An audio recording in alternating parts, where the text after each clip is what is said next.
Hello everyone, I am Nina Sarmiento from Group A, Module 4 subgroup. I am assigned to discuss the tools of the editor in Module 4.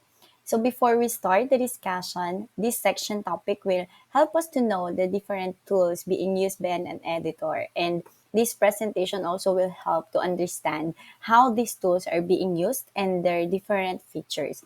And lastly, to deepen our appreciation on these function tools being used by editors. So I have divided the lesson into two parts. First, we will be the discussion. First, we will going to have the discussion on the overview of the tools and in its importance. And second, a discussion of the different tools and its differences to each other and how are we going to use them accordingly. So without further ado, let's start our discussion on the tools of an editor.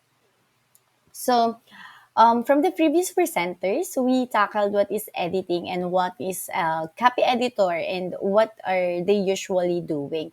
In this section, we will dig deeper on the tools that they usually use in order to do their job efficiently and effectively. So, as an editor, we all know that its core task is to spot or to look out for something off and how to produce manuscript that is comprehensive and well written. Sometimes we are curious how do they do it because that kind of task feels overwhelming from time to time. So to make the paper consistent and never out of style, editors use different tools which evolves every time. So let us discuss now the tools that we kept mentioning from the beginning.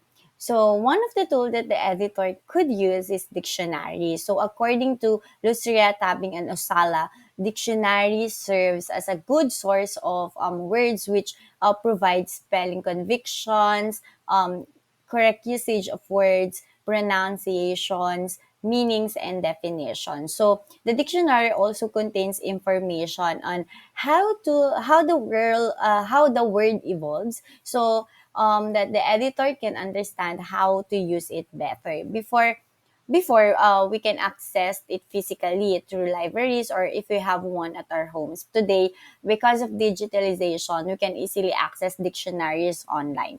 One of the dictionaries I personally used is the Merriam-Webster dictionary, and another example of the dictionary is the Oxford English Dictionary. So the next tool is the thesaurus. So thesaurus is also a source of words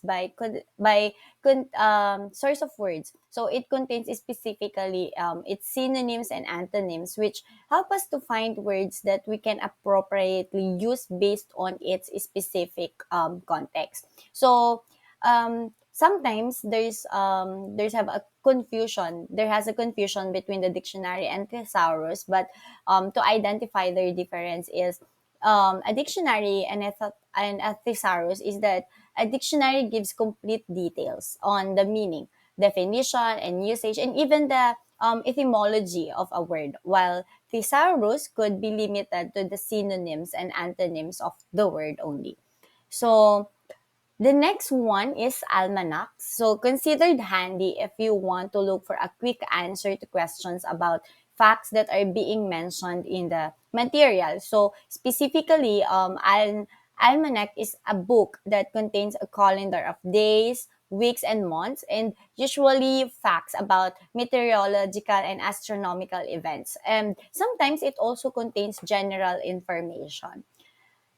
The next one is we have here is the encyclopedia. So encyclopedia contains comprehensive information about all the branches of knowledge. So mostly we look for an encyclopedia to give us an enough introduction or overview to a topic that interests us. So it usually comes with different volumes, and we can see it like them in in the picture that you can see on your screen, like the in your screen, the one in our library. So encyclopedia sometimes comes from volume to volume, and they sometimes arrange also alphabetically, and sometimes they are hard bounded. So usually when we visit libraries, you can see a very uniform row of the encyclopedias there.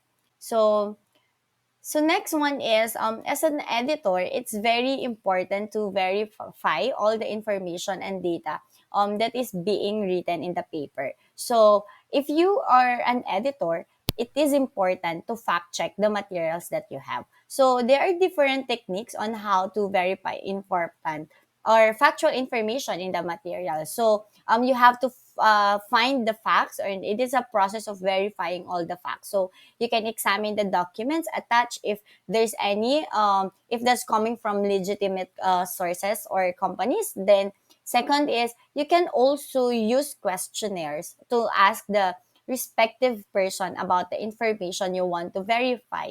And third is you can also conduct informal interviews if your time and resources permit. So through interviews, you can clarify those unclear information being written in the document. So next is directory. So directory comes very helpful because these tools consist of listing of information such as the names, addresses, and phone numbers, either alphabetically or thematically. So if you want to reach out some people, or if you want to verify something, directory is a good tool for you to start.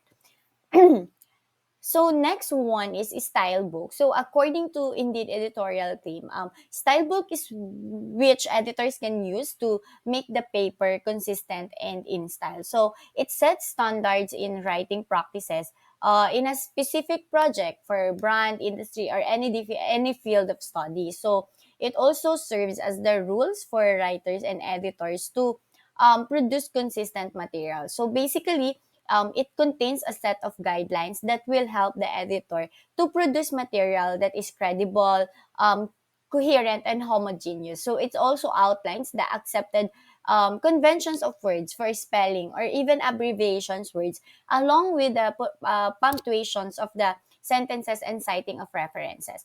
I'll give you an example of a style book or style guide that mostly accessed by editors. So first is the Associate Press Style Book. This is the AP Style Book. So it provides guidelines for news writing, especially to those who want to work in print journalism. So it also provides an A to A guide to issues such as capitalization, abbreviation, punctuations, spelling, numericals, and many other questions of language use. So I remember when I was in college, I had a subject on technical writing, and the Associated Press style book was used to discuss some of the most common style rules. For example, in writing age, we should always use figures, and if it is used as a substitute for a noun, then it should be hyphenated. So the Associated Press style book is very helpful, especially to technical writers, and it is also considered as one of the most detailed style guides. So let's proceed to the next one. We have here the Modern Language Association Handbook. It is commonly used for those who are writing academic papers and journals for humanities subjects, especially on language studies and literary criticism. So the MLA usually updates its style guide about once every 3 to 5 years. So this is an example of MLA and text citation and in full reference. Okay. So the second one is the publication manual of the Psychological Association, or what we call APA. I think majority of us are familiar with this since it caters academic writers of humanities such as social sciences, health science, and natural science. AP style also is the most common to use in research papers in high school and college level. So for its version, APA style update every decade. So the latest APA style today is in the API style 7th edition. So here's the example of the APA style both in parenthetical and form and narrative form. So as you can see, this is also the one that we are using every time we are citing our references. So yeah, so for the last one is the Chicago manual style. So this style could not only be used for citation but also for providing guidance on usage of grammar, pronunciation, spelling, and formatting. So it is usually used by fiction and nonfiction print publishers, along with those who are publishing their academic papers in the humanities. So, Chicago Manual of Style usually updated annually. So I think that's all for the different tools that an editor use. But before we end the discussion, I want to leave two questions for you to answer on our discussion forum. So, based on the discussion, what tools are you most familiar with, and do you apply it to your field of work? And second one is, I want to know what are the challenges do you usually experience using the tools that you prefer. So I look forward to your answers, and let's exchange thoughts on this further. So, this is my resources that I used during my presentation, and you can also visit it if you need further information about this. So, thank you for taking time to finish this topic at the very end. So, again, I am Nina Sarmiento from Section A, Module 4 subgroup. Thank you.